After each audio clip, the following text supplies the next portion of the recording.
नौशरो फिरोज मां report Zulfikar ट्रगड़ MS civil अस्पताल नौशरो फिरोज मुबीन Rajput media सां ॻाल्हाईंदे चयो आहे त सिविल अस्पताल नौशरो फिरोज जे मुख्य चार्ज उन वक़्तु ॾिनी वई जॾहिं सिविल अस्पताल तबाही किनारे पहुतल हुई। जनरेटर सड़ियल हो, हिते मुलाज़िम ड्यूटियूं करण लाइ तयार न हुआ, एक्सरे मशीनूं ख़राब हुयूं, डायलिसिस सेंटर जूं 14 मशीनूं हुयूं, 7 ख़राब, हुननि मां सामान बि निकितल हुयो। अहिड़ी रिपोर्ट असां सेक्रेटरी साहब खे बि ॾिनी। इंक्वायरी हलंदड़ आहे। अस्पताल अंदरि टाइल टुटी वियो आहे, वीरान जगह वारो ॾेख ॾेई रही हुई, दवाऊं मुकमल न हूंदियूं हुयूं, सिरिंजूं बि वीचारा ग़रीब मरीज़ पंहिंजे ख़र्च ते वठी ईंदा हुआ। अस्पताल जो ॾेवालो कढियो वियो। हाणे जॾहिं असांजी टीम उनखे पंहिंजे पेरनि ते बीहारियो आहे, दवाऊं वॾे मिक़दार में आहिनि। औरतुनि जी डिलीवरी जा केस प्राइवेट सेंटरनि ते मोकिलिया वेंदा हुआ, उते असां डॉक्टरियाणियूं मुक़ररु कराए उनखे फ़ाल कयो आहे। नंढड़नि ॿारनि जे लाइ सहूलियतूं मुहैया कयूं आहिनि। डायलिसिस सेंटर ते खे 4 महीननि जे दवा स्टॉक आहे। पोइ बि कुझु माण्हू पंहिंजा नंढड़ा मक़सद हासिल करण लाइ वावेला कनि पिया। असां अल्लाह ताला खे हाज़िर नाज़िर समझी कमु कयूं पिया। अल्लाह ॾिसे थो त अस्पताल में उहो मरीज़ ईंदो आहे जेको सफ़ा मिस्किन लाचार हूंदो आहे। जे असां उन्हनि जी दवाउनि ऐं उन्हनि जी ख़िदमत में कोताही कंदासीं त अल्लाह ॾिसे थो, उहो असांखे पाण सज़ा ॾींदो। बाक़ी ग़लति प्रोपेगेंडा वारा भली असां ख़िलाफ़ लिखनि, असां मरीज़नि जी ख़िदमत पंहिंजो फ़र्ज़ सम्झी कंदा रहंदासीं।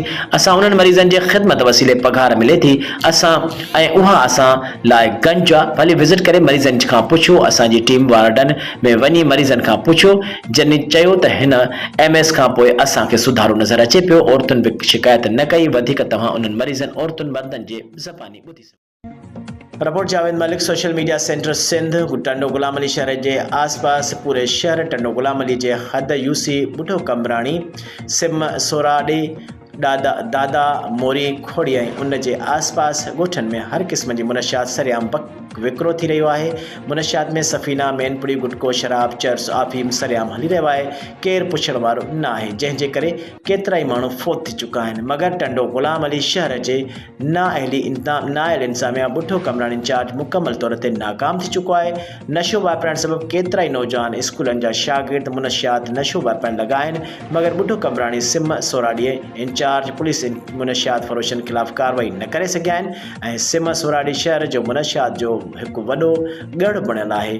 अवाम जी अपील आहे त IG Sindh, DIG Sindh, DSP मातड़ी ऐं SSP पदीन खे मुनशियात फरोशनि ख़िलाफ़ कार्रवाई कई वञे त जीअं ईंदड़ नंढी उमिरि नसुल बची सघे।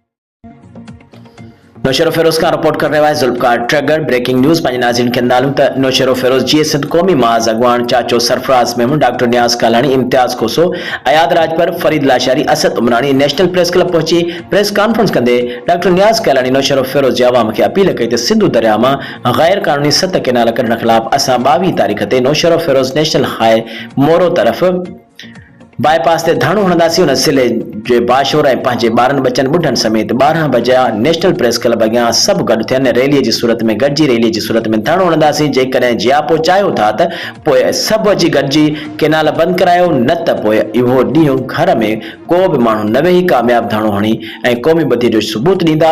जीअं हुक्मराननि खे ख़बर पवे त सिंध जो अवाम सुजाग थी चुको आहे। सजावल खां इम्तियाज़ मेमून जी रिपोर्ट मुताबिक़ पाकिस्तान पीपल्स पार्टी जे MPA हीर सोह चयो आहे त ॿार असांजो महफ़ूज़ मुस्तक़बिल जा ज़ामिन आहिनि। उन्हनि खे तालीम लाइ साज़गार माहौल फ़राहम करणु असां सभिनी जी ज़िम्मेवारी आहे। हुन चयो त बहितर तालीम हर ॿार जो हक़ आहे, जंहिंजे फ़राहमी लाइ सिंध हुकूमत हर वक़्तु कोशिशूं करे रही आहे। अहिड़नि ख़्यालनि जो इज़हार हुन डिप्टी कमिश्नर ज़ाहिद हुसैन रिंद ऐं ॿियनि लाॻापियल अमलदारनि सां गॾु यूनियन काउंसिल कामारो में सूबाई ADP स्कीम तहत गवर्नमेंट प्राइमरी स्कूल अब्दुल्ला ओढेजो जे नई बिल्डिंग जे इफ़्तिताह बैदि इलाइक़े मुअसिसिन पारां कोठायल तक़रीब खे ख़िताब कंदे कयो। हुन चयो त हाणे स्कूल जी सार संभाल ऐं हिफ़ाज़त जी ज़िम्मेवारी इलाइक़े जे रहवासियुनि जे ख़ासि करे मुअसिसिन ते थिए थी। हुन चयो त पंहिंजे ॿारनि जे बहितर मुस्तक़बिल लाइ स्कूल जी मालिकी कनि ऐं हुन सां गॾु पंहिंजे इलाइक़े जे हर ॿार खे तालीम जे ज़ेवर सां आरास्ता करण में पिणु पंहिंजो भरपूर किरदारु अदा कनि। उन मौक़े ते vice chairman town committee Mirpur Bathoro, Ayaz Sohu ऐं PP अॻवान अब्दुल वाहिद परयाड़, शाहीन Zaur, Sagar Fida Hussain, Akbar Sammo, district education officer primary Wajid Ali Jakhrani, assistant commissioner Mirpur Bathoro Rashid Ali, town officer madam Musana, deputy DEO Ashraf Shayar ऐं अली गुरामानी, टीईओ अब्दुल जब्बार शेख ऐं ॿिया लाॻापियल ऑफिसर मक़ामी मौज़िन पिणु मौजूद हुआ। उन खां अॻु MPA Hirso, deputy commissioner Zahid Hussain Rinda ऐं ॿियनि लाॻापियल ऑफिसरनि सां गॾु government girls higher secondary school, government boys higher secondary school ऐं government girls main primary school जो दौरो करे हलंदड़ तामीराती कम जो मुआइनो कयो ऐं मयार जो पिणु जाइज़ो वरितो। उन मौक़े ते हिन क्लासरूम्स जो मुआइनो कयो ऐं तदरीसी अमल जो जाइज़ो वरितो, जॾहिं त शागिर्दनि खां मुख़्तलिफ़ सवाल बि पुछिया। उन मौक़े ते हुन लाॻापियल अमलदारनि खे हिदायत कई त तामीराती कम जे मयार सां गॾु जल्द कम मुकमल कयो वञे। उन मौक़े ते डिप्टी कमिश्नर ज़ाहिद हुसैन रिंद लाॻापियल अमलदारनि खे हिदायत कई त स्कूलनि में वॉशरूम्स, पीअण जे साफ़ पाणी ऐं बिजली समेत समूरियूं घुर्बल बुनियादी सहूलतूं फराहम। शिकारपुर रिपोर्ट आफाक अली संजरानी। शिकारपुर डैम किसी सूरत कबूल नहीं, जीडीए की कॉल पर प्रेस क्लब के बाहर एहतजाजी मुजाहरा और धरना दे दिया।